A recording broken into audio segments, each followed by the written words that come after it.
How you doing, folks? Well, the stereo in this Golf is of no use whatsoever. It won't receive any radio stations, it doesn't have Bluetooth, and the sound is terrible. So we need to rectify that. The first thing we need to do is take off the front wheel.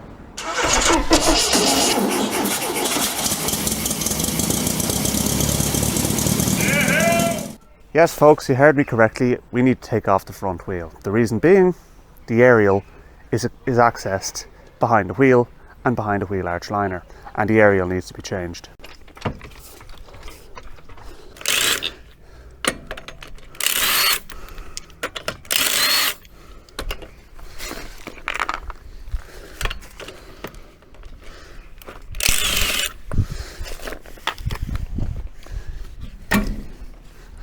Next thing we need to do is take out the wheel arch liner. That's held in place by a series of 8mm headed bolts right way around, and once you have all of the bolts undone, it just literally lifts out. Simple as.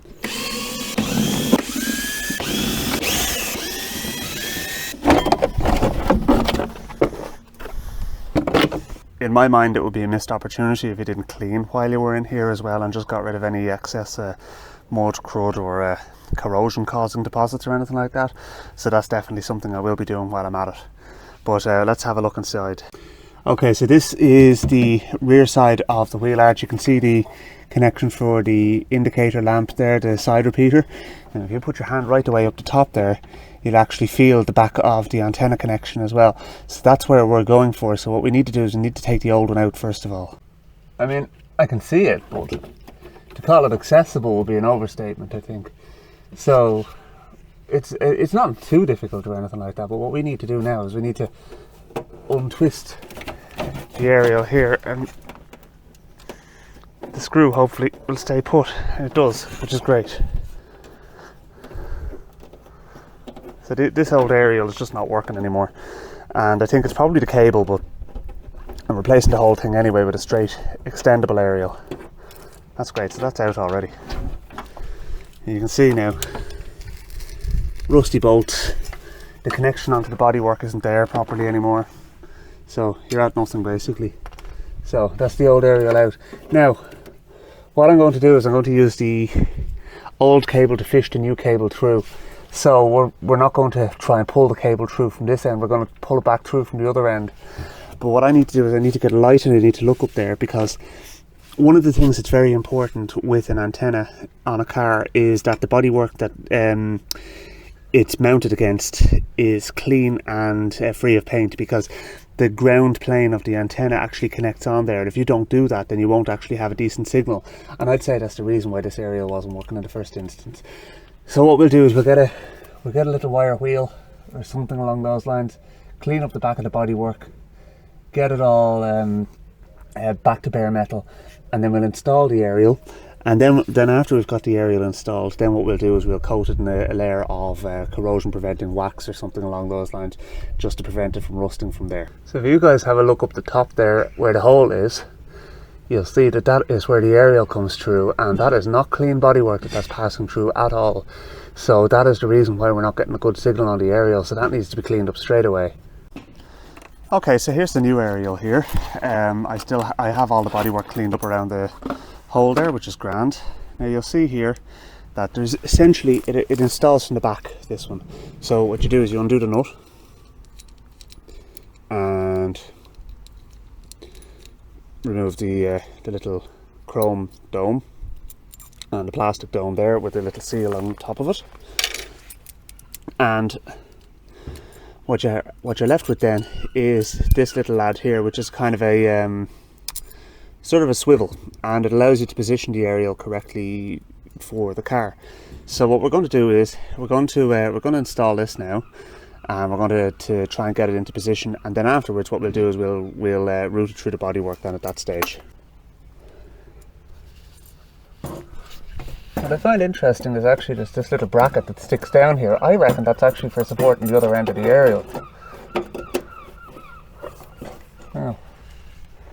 Okay, that's nice. The bracket inside actually is for supporting the aerial, which is great. So obviously this car would have had this type of aerial originally. So just to case now, getting all of these bits into position. I'm not dropping them.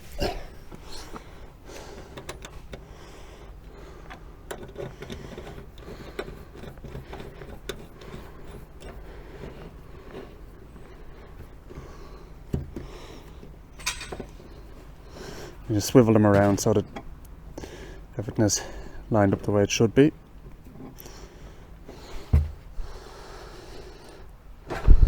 And we'll tighten that home. Okay, this one I bought in half widths. It takes a 14mm socket to tighten. Now we're not going to swing out of it because it's only going to be made of monkey metal.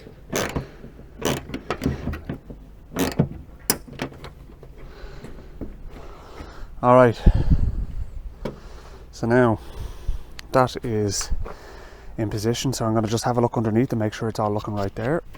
I appreciate it's kind of hard to see up there, but it is basically in position, so that bit there with the rubber grommet actually goes over the bottom of the aerial, keeps that in place.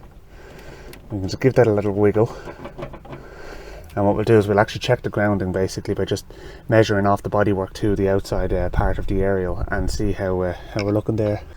It is one of those things that's quite hard to film, to be honest with you, because you know I'm working on two sides of a panel, one side of which is quite inaccessible, but that's basically the gist of it. So next thing to do is to run the cable through. All I'm going to do here is literally cut the old wire so that it's not too bulky trying to get through the panels, and I'm going to use some duct tape to just tape the new wire onto it and just pull it through. At least that's the theory anyway. In practice it'll probably break off halfway behind the dashboard and I'll have to go and try and fish it out. But I actually have the new area, or the new radio removed, or the old radio removed already, but what I'll do is I'll backtrack on that a little bit and show you what's involved.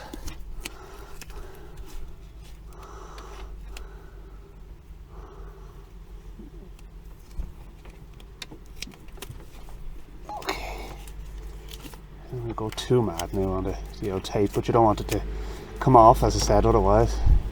So there we go.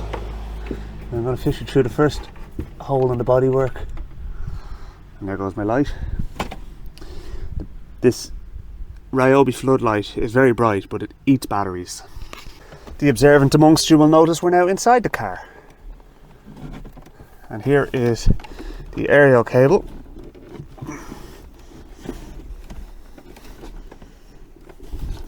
You don't want to pull too hard, because it may be that some idiot has cable tied the wire onto something else, and we may end up having to take out, I think we probably will, we're going to take out the parcel shelf down here.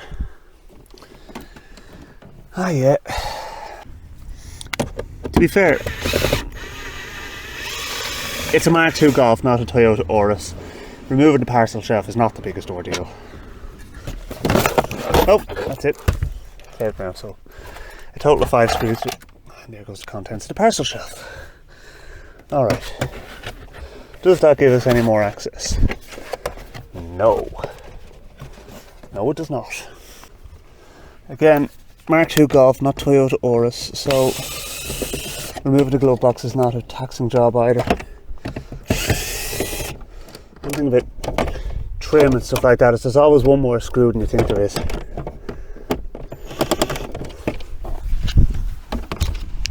It occurred to me afterwards that the cable was actually going into the scuttle, so I just took the scuttle cover off and I was able to get at the other end.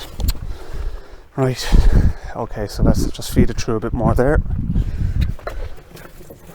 There's a grommet that's stopping it, but that won't present too much of an issue. Put the grommet through the hole. There we go. A new grommet to go on. While I'm in there, I'll clear out the scuttle. There's a few leaves in there as well.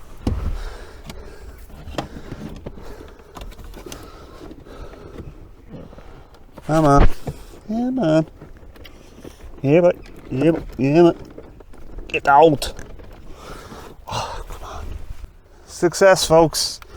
Here is the connector for the new aerial at the back of the radio.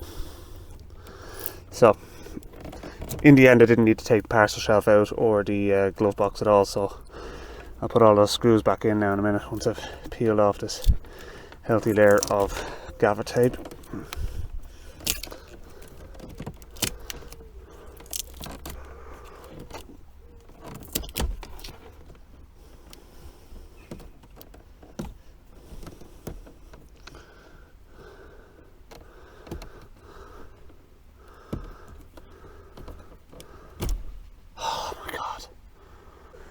let's just pretend you didn't see me pulling the end off the cable. It's fine, it's back on, it wasn't too bad. It's just a case of opening the crimp and then redoing it. So yeah, that's absolutely 100% now. So the wiring is in, so I'm going to just put a few bits and pieces of the dashboard back together here, and we will investigate some other wiring here, and I'll explain to you why now in a minute. Okay, so before I go any further, what I want to do is I want to make sure that the aerial is properly grounded. So what I'm going to do is I'm going to just put one probe here of my multimeter and the other one down on the door. And we are getting 3.8 ohms, which is not bad actually. In fact, I'd be pretty happy with that now, to tell you the truth. Okay, so that's grand. So yeah, that's what we were looking for. So now what I'm going to do next is I'm going to spray the mounting point on the back of the aerial inside the inner wing with some cavity wax that I have, and that will stop any corrosion from taking place there, because we don't want that. Okay, so what we're looking at here is the standard Volkswagen Golf wiring harness for the radio.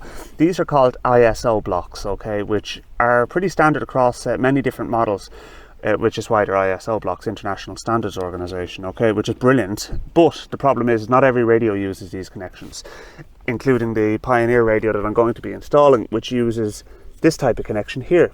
Now, what I have is an adapter.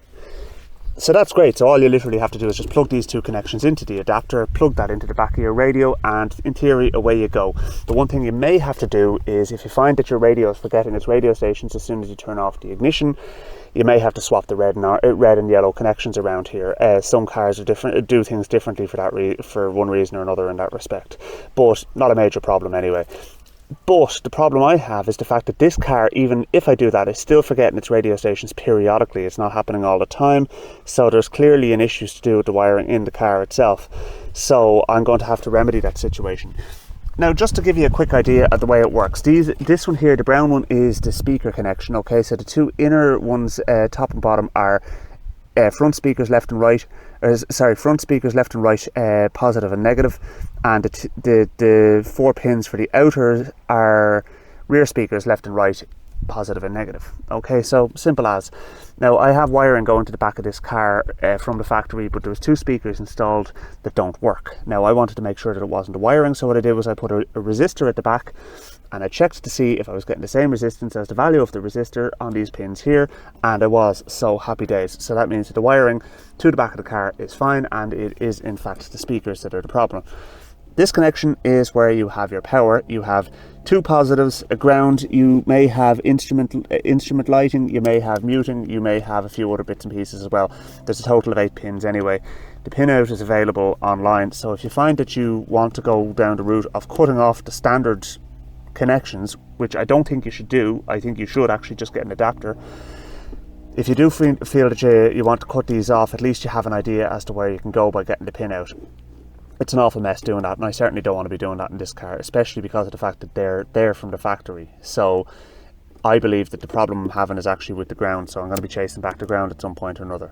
So anyway, so here is the old stereo I've removed. It's actually not a crap stereo at all. It's actually quite a good stereo, but the thing about it is that A, it was forgetting its stations, B, I couldn't get decent reception on it in the first instance, C, it doesn't have Bluetooth, D, it doesn't have hands-free calling, and these are all features I wanted, and E, it was too deep for the aperture in the car. So what I got was that's gone anyway, a Pioneer deckless stereo, which has Bluetooth, it has a microphone, it has all of the bells and whistles that I want, and look at that folks, it's got the ISO adapter on the back of it, so happy days. So that basically means that what I can do now is I can actually plug in, it even comes with a little adapter actually for the newer type aerials. Not all aerials use that connection. I think Japanese cars use like a little shallow type thing. Anyway, this is certainly not a Japanese car, but what I can do now is, in theory, I can actually just plug this in and it should actually work. So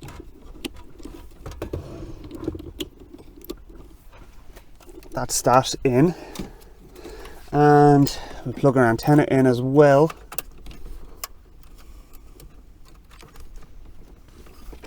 And I'm going to just sit that in there for the moment. Obviously I still need to install the basket as well, but I'm not doing that just yet. What I wanted to do was, for this car, is I wanted to get a car stereo that wasn't all flashing lights and bells and whistles and everything like that. I don't like those stereos, to be honest with you. Garfield is kind of getting in my way here, but anyway. You can tell my wife really likes Garfield. I think he's kind of cool too, but anyway. Right, okay, so power is on the car. So let's see, power is on, hopefully.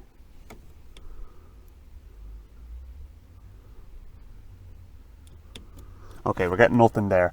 Right, so let's have a quick look and see what's going on.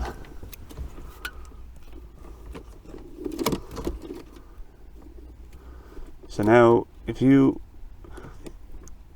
shouldn't be a case of switching these two things, because let's just make sure our connection there is right.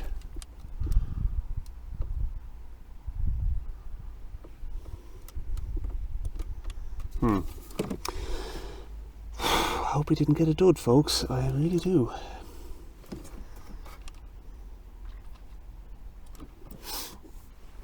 Let's get the meter out and see what's going on. Is there any power getting to the head unit?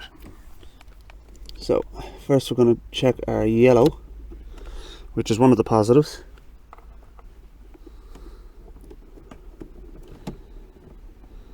And we're not getting anything there. Okay, so there's something obviously up with the car. We're getting 12 volts on the red, but we're getting nothing on the yellow. Which is good, because that may be the reason why the car is periodically losing its stations. It might be a case where the yellow is, well, there's a joiner there, right? So let's trace that back and see what's going on. There's obviously an inline connector somewhere in the car, so I'm going to go down and have a look at the fuse panel. So here's the fuse panel in the car, and straight away you can see that there's this red wire coming up from here, going into a little makeshift blade fuse type thing going in there. That shouldn't be like that, obviously. So first of all, let's check the fuse. It looks fine, but just for pig iron I'm going to just throw a meter across it. Fuse is fine, so we pop it back in. So I think we've just found the source of our annoying intermittent connection. Like, that's fairly corroded looking now to me. So let's see if we're getting power in there first of all, okay?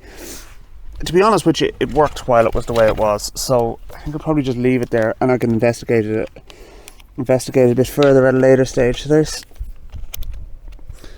sticker meter probe in. Well, actually, I tell you what, we can't really get the meter probe in there, so what we do is actually pop that in, go off that, and then go off that. Yeah, we're getting 12 volts there now. Okay, so let's see if we're getting 12 volts at our yellow connection on the stereo now. Maybe a case where it was just a bad connection. No, we're not. Okay, so let's just pull this off here slightly. Go from here to here. Yep, 12 volts there. Okay, we're also getting 12 volts at the crimped connection up there at the radio before it goes into the yellow lad on the stereo. So let's have a look at that. Okay, so you can see here I have the probe stuck in there. Now let's just take this out here for a second and we'll see what's going on. So probe there and ground our meter, 12 volts. Okay, so that's 12 volts going as far as there, and pop that back in. Are we getting 12 volts here? As I said, these intermittent faults can be a faff to track down. No, we're not getting 12 volts there. Okay, so it must be a pushed back pin or something like that. Oh, hold on. If I'm not mistaken, that there is in the wrong pin. Right, okay, hold on now. Yeah, I'd say it's not that this is in the wrong pin, this isn't the wrong pin, I'd say it's that this one is. Let's just have a look at the other adapter and see if it's been modified. Yeah, it has been, so I could actually use this adapter. It's a Pioneer stereo as well. And let's just plug this one in as well. Let's see if this works here. Okay, plug our radio in. Does it turn on?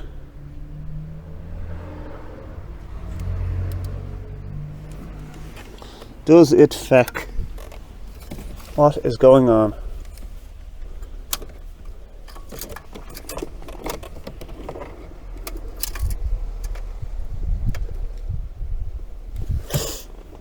These ones are reversed here on this. I'm going to put them back the way they were before. Make sure the fuse in the radio itself isn't blown.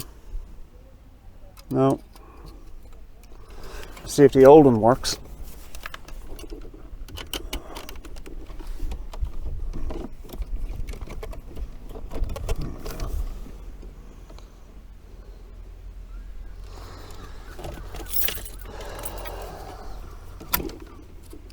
I turned off the ignition. For God's sake.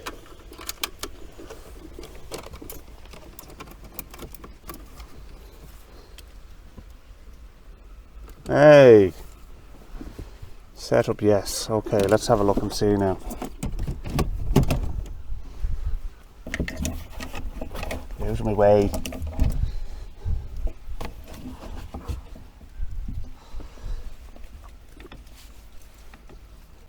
Okay, so I'm pretty well on my way to getting this all sorted out. So now literally it's just a case of installing the basket.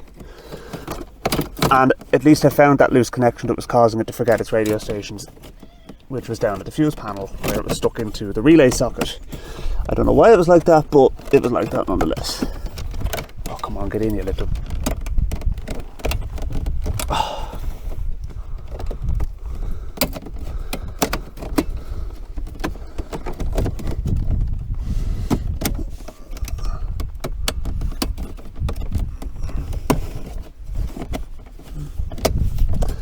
So the basket literally just goes in, and what you do then is you just bend, there's tabs right the way around it.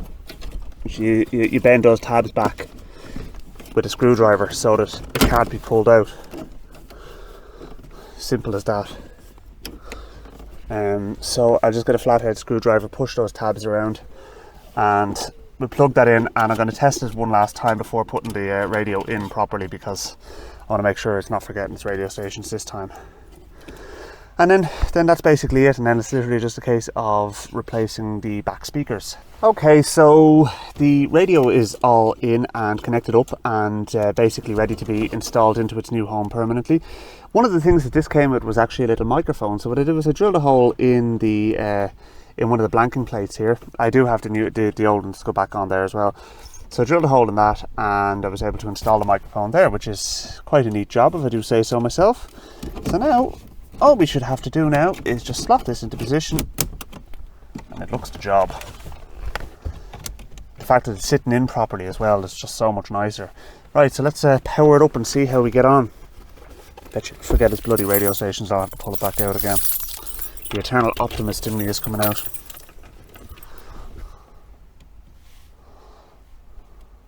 Master Rodney Rice.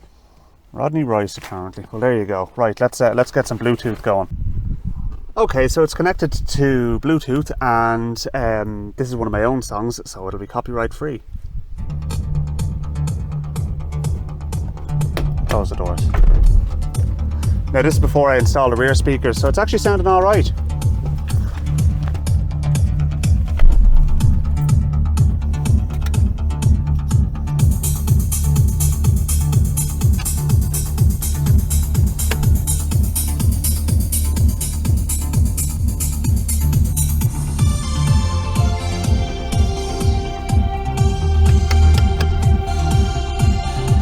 Do you recognise the song?